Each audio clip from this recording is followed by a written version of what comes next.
February ending and మార్చ్లో చాలా movies release అయ్యాయి. వాటిలో కొన్ని పాన్ ఇండియా పెద్ద మూవీస్ అయితే ఇంకొన్ని regional level small budget films.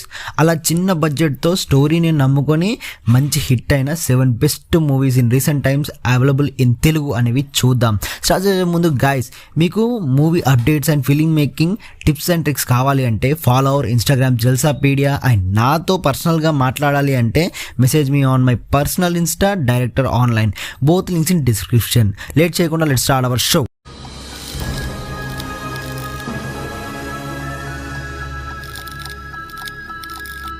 Number 7 clap. ఎప్పుడు ఏదో ఒక ఇన్నోవేటివ్ స్టోరీ అండ్ క్యారెక్టర్తో వచ్చే ఆది పెనిశెట్టి ఈసారి కూడా ఇంకో కొత్త క్యారెక్టరేషన్తో వచ్చాడు. ఆది అండ్ ప్రకాష్ రాజ్ లీడ్లో వచ్చిన ఈ స్పోర్ట్స్ డ్రామా మెయిన్ ప్లాట్ ఏంటంటే, విష్ణు అనే ఒక అథ్లెట్ ఒక యాక్సిడెంట్లో తన కాలు పోగొట్టుకుంటాడు. కానీ మళ్ళీ తన డ్రీమ్ని సాధించుకోవడానికి ఓ ఛాన్స్ వస్తుంది.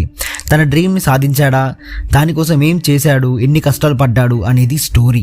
ఆది అండ్ కృష్ణ కురూప్ పర్ఫార్మెన్సెస్ ఈ మూవీని నడిపించాయని చెప్పాలి. కానీ మూవీ కొంచెం స్లో నేరేషన్లో సాగుతూ ఉంటుంది. It is available in Telugu and streaming in Sony LIV. Number 6 Sehari. Harsha Kanumuri debutant movie అయినా కూడా తన మెచ్యూర్డ్ యాక్టింగ్తో అందరినీ ఇంప్రెస్ చేసిన ఈ రొమాంటిక్ కామెడీ మూవీ ప్లాట్ ఏంటంటే, వరుణ్ లైఫ్ మీద క్లారిటీ లేని ఒక కన్ఫ్యూజ్డ్ గాయ్. తనకి ఆలియా అనే అమ్మాయితో పెళ్లి ఫిక్స్ అవుతుంది. కానీ వరుణ్ ఆలియా సిస్టర్ అమూల్యతో లవ్లో పడతాడు. ఆ తర్వాత ఏమైంది అనే ఫన్ రైడే ఈ మూవీ. హర్ష కామెడీ టైమింగ్కి మనం ఫిదా అవ్వాల్సిందే అని చెప్పాలి. ఇట్ స్ట్రీమింగ్ ఇన్ ఆహా. Number 5 the Adam project. పోయిన ఇయర్ ఫ్రీ గాయ్ అనే సైఫై కామెడీతో బ్లాక్ బస్టర్ కొట్టిన డైరెక్టర్ ఈసారి యాడమ్ ప్రాజెక్ట్తో వచ్చాడు.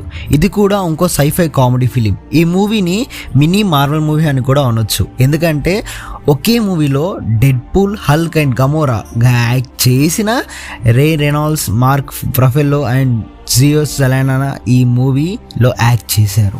వీళ్ళు ముగ్గురు యాక్ట్ చేసిన ఈ సైఫై మూవీ ప్లాట్ ఏంటంటే, అనుకోకుండా యాడమ్ టైం ట్రావెలింగ్ ఫ్లైట్ 2015 నుండి 2022లోకి క్రాష్ ల్యాండింగ్ అవుతుంది. అక్కడ తన యంగర్ వెర్షన్ని కలుస్తాడు. ఆ తర్వాత వాళ్ళిద్దరూ కలిసి చేసిన అడ్వెంచర్స్ ఏంటి అనేది ఈ movie. It is streaming in Netflix. Number 4 salute. Dulquer Salmaan sincere కాప్గా యాక్ట్ చేసిన ఒక మర్డర్ మిస్టరీ థ్రిల్లర్ మూవీయే ఈ సెల్యూట్. ప్లాట్లోకి వస్తే ఎస్ఐ అరవింద్ అండ్ తన అన్నయ్య డిఎస్పీ అజిత్ ఒక మర్డర్ కేసుని డీల్ చేస్తారు. కేసు సాల్వ్ చేయడానికి వీళ్ళు రాంగ్ రూట్లో వెళ్తారు. అసలు వాళ్ళు చేసిన తప్పేంటి, అరవింద్ ఏం చేశాడు, అసలు ఈ మర్డర్ ఎలా జరిగింది అనేది స్టోరీ. ఈ మూవీలో అందరి పర్ఫార్మెన్స్ టాప్ నాచ్లో ఉంటాయి. కానీ మలయాళం మూవీ అవడం వల్ల ఈ మూవీ స్లో ప్లేస్లో వెళ్తుంది. మీరు మలయాళం మూవీ చూసే వాళ్ళైతే మీకు ఇంకా బాగా నచ్చుద్ది ఈ movie. And it streaming in Sony LIV. Number 3 FIR. Original రాక్షసన్తో సూపర్ హిట్ కొట్టిన విష్ణు విశాల్ మళ్ళీ అలాంటి క్రైమ్ థ్రిల్లర్ కాన్సెప్ట్తో వచ్చిన మూవీయే ఎఫ్ఐఆర్.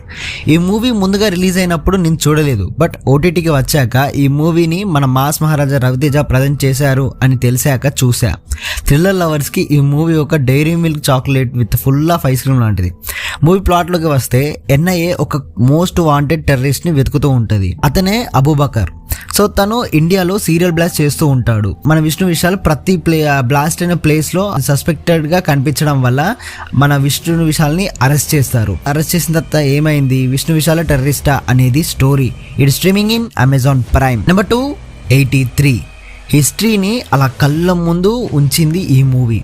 మూవీ ప్లాట్ గురించి స్పెషల్గా చెప్పడం అవసరం లేదు. 1983 వరల్డ్ కప్ అప్పుడు మన ఇండియా టీంని ఎలా చూసేవాళ్ళు, వరల్డ్ కప్ని ఎలా సాధించారు అనేది కళ్ళకు కట్టినట్టు చూపించింది ఈ మూవీ. లిటరల్లీ కొన్ని సీన్స్కి కళ్ళల్లోకి నీళ్ళు వచ్చేస్తాయి. క్రికెట్ లవర్స్కి ఇది ఒక ఐ ఫీస్ లాంటిది. Don't miss this. It streaming in Hotstar and Netflix. And finally number 1 భూతాకాలం. చాలా రోజుల తర్వాత ఒక మంచి హర్రర్ మూవీ చూసా అనిపించింది. ముందుగా ఈ మూవీ మలయాళంలో వచ్చింది. సో ఇది ఆడియన్స్ రిక్వెస్ట్ వల్ల మళ్ళీ తెలుగులో డబ్ చేశారు. మూవీ ప్లాట్లోకి వస్తే ఒక ఫ్యామిలీలో ఒక వ్యక్తి చనిపోయాక తల్లి కొడుకులకి ఇద్దరికి సూపర్ న్యాచురల్ యాక్టివిటీస్ అనేది ఎక్స్పీరియన్స్ అవుతా ఉంటారు. అసలు ఈ సూపర్ న్యాచురల్ యాక్టివిటీస్ ఎందుకు ఎక్స్పీరియన్స్ అవుతున్నారు అనేది movie story. And streaming in Sony Liv. That's it guys. ఈ వీడియో కనుక మీకు నచ్చినట్టయితే లైక్ చేసి, షేర్ చేసి, సబ్స్క్రైబ్ చేయండి. అండ్ కామెంట్లో #road to 50K అని కామెంట్ చేసి మీకు నచ్చిన మూవీని కింద కామెంట్ చేయండి. And logging out Jalsa.